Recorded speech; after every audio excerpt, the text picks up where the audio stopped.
Question not set 11 को देखते हुए, नोट सेट में कई बार ये क्वेश्चन रिपीट हो चुका है। क्वेश्चन है, a patient says I want to hug my brother but at the same time I want to kill him, this symptom is an example of. एक पेशेंट बोल रहा है कि मुझे मेरे ब्रदर को हग करना है और उसी टाइम वो बोल रहा है वापस कि मुझे उसे किल करना है, मतलब मारना है। तो आपको बताना है कि ये कौन सी कंडीशन है, किस सिम्टम का एग्जांपल है। ऑप्शन ए है ऑटिज्म, ऑप्शन बी है एम्बिवेलेंस, ऑप्शन सी है इकोलेलिया और ऑप्शन डी है थॉट ब्लॉकिंग। अब बात करते हैं यहाँ पर जो ये सारे सिम्टम्स दिखाए गए हैं, इसमें जो सिम्टम दिखाए गए हैं वो आपके 4A ऑफ सिजोफ्रेनिया में काउंट होता है। किसमें? 4A symptoms of schizophrenia. अब बात करते हैं 4A सिम्टम्स क्या है सिजोफ्रेनिया की, इंपॉर्टेंट है, एग्जाम में पूछा जाता है। 4A सिम्टम्स की बात है सिजोफ्रेनिया की, तो ये किसने दिए थे? यूजेन ब्लूलर ने। किसने? यूजेन ब्लूलर ने। इनको अपन प्राइमरी सिम्टम्स या फिर फंडामेंटल सिम्टम्स भी बोलते हैं। नेक्स्ट अपन बात करते हैं कौन कौन से होते हैं। सबसे पहले अपने पास है एम्बिवेलेंस।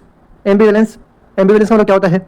इसका मतलब होता है presence of opposite feeling in a person toward A same person.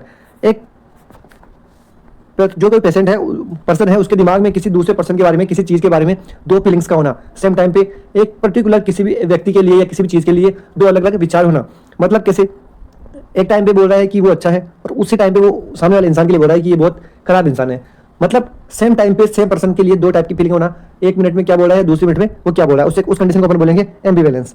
Next अपन बात करें affect inappropriate. Affect inappropriate का मतलब person gives the opposite response. क्या? Person gives the opposite response toward a situation. मतलब कोई situation है जिसमें आपको सैडनेस होना चाहिए, इमोशनल होना चाहिए, वहाँ पेशेंट जो पर्सन है वो क्या है, लाफिंग कर रहा है। जैसे कहीं डेथ हुई है तो वहाँ जो कंडीशन है उसके अनुसार इमोशन प्रकट ना करके अपोजिट इमोशंस रिएक्ट करे, उसे अपन बोलते हैं अफेक्ट इनअप्रोप्रिएट, या फिर इमोशन लेस हो जाना उसे बोलते हैं अफेक्ट इनअप्रोप्रिएट।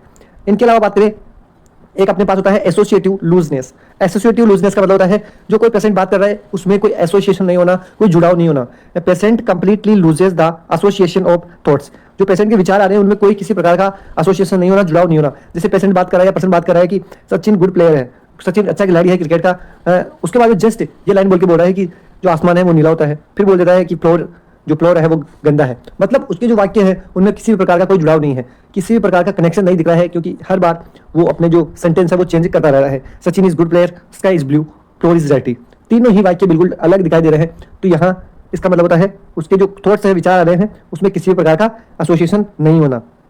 नेक्स्ट अपन बात करें, एक होता है अपने पास ऑटिज्म। क्या होता है? ऑटिज्म। ऑटिज्म का मतलब क्या होता है?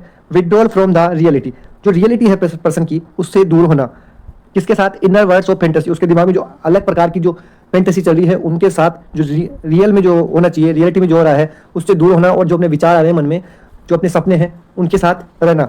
इसके साथ क्या होता है? Reduce interest in social interaction. मतलब ऐसा पर्सन जो सोशल इंटरेक्शन बिल्कुल कम कर लेता है और एक्सटर्नल सराउंडिंग में भी बिल्कुल कम रहने को पसंद करता है। मतलब जो अपने आसपास के लोग हैं उनसे दूर होगा और अपनी जो अलग फैंटेसी चल रही है दिमाग में, अलग विचार जो चल रहे हैं उनके साथ रहना पसंद करता है। नेक्स्ट बात करें एसोसिएशन का मतलब डिस्टर्ब होना थॉट प्रोसेस का, अफेक्ट इमोशनल एक्सप्रेशन हो जाए, फ्लैट हो जाना, या फिर इमोशन अपोजिट होना। एम्बिवेलेंस का मतलब टू अपोजिट फीलिंग्स। तो जो अपने पास जो क्वेश्चन था उसके अनुसार देखें तो जो क्वेश्चन में अपने दिखाया गया था कि दो प्रकार के थॉट्स यहाँ देखने को मिल रहे थे। जो पर्सन था उसमें आपको देखने को मिल रहा था, एक तो वो बोल रहा था कि हग हिम और किल हिम, मतलब दो अलग प्रकार के थॉट्स आ रहे थे सेम टाइम पे। तो इस कंडीशन को अपन क्या बोलेंगे? एम्बिवेलेंस। अब बात कर लेते हैं जो अदर ऑप्शन थे। वैसे तो यहाँ जो क्वेश्चन का राइट आंसर होगा अपने को होगा एम्बिवेलेंस, ऑप्शन बी, क्योंकि यहाँ दो अलग प्रकार के थॉट्स देखने को मिल रहे हैं। लेकिन अब बात कर लेते हैं इसके अदर जो ऑप्शंस आ रहे हैं उनके बारे में भी, जो ये ऑप्शन क्या है। यहाँ एक ऑप्शन है इकोलेलिया। इकोलेलिया का मतलब होता है patients repeat the same words of examiner. जो एग्जामिनर पेशेंट को बोल रहा है उन्हीं वर्ड्स को पेशेंट के द्वारा रिपीट करना कहता है इकोलेलिया। इकोलेलिया का मतलब सेम वर्ड्स का रिपीट करना, इकोलेलिया। और इकोप्रेक्सिया। इकोप्रेक्सिया मतलब patients repeat same action of examiner. जो एग्जामिनर एक्शन कर रहा है उन्हीं एक्शंस को रिपीट करना इकोप्रेक्सिया कहलाता है। इकोलेलिया और इकोप्रेक्सिया दोनों एग्जाम में आते हैं, याद रखना है। इसके अलावा एक आपके पास ऑप्शन था थॉट ब्लॉकिंग। थॉट ब्लॉकिंग का मतलब होता है जो विचार आते हैं उन्हें स्टॉपेज होना, sudden stoppage of the flow of ideas at particular point. एक पर्टिकुलर पॉइंट पे जो आइडियाज आते हैं उनका एकदम से बंद हो जाना, थॉट्स आने बंद हो जाना, उसे बोलते हैं थॉट ब्लॉकिंग। तो ये सारे ऑप्शन देखिए अपने यहाँ, और जो क्वेश्चन था इसका आंसर होगा एम्बिवेलेंस। एम्बिवेलेंस का मतलब एक बार फिर बता दूं, दो अलग टाइप की अपोजिट फीलिंग होना किसी भी सेम पर्सन के बारे में या किसी एक सेम चीज़ के बारे में एक ही टाइम पर। तो इंपॉर्टेंट क्वेश्चन था, एग्जाम में आ सकता है।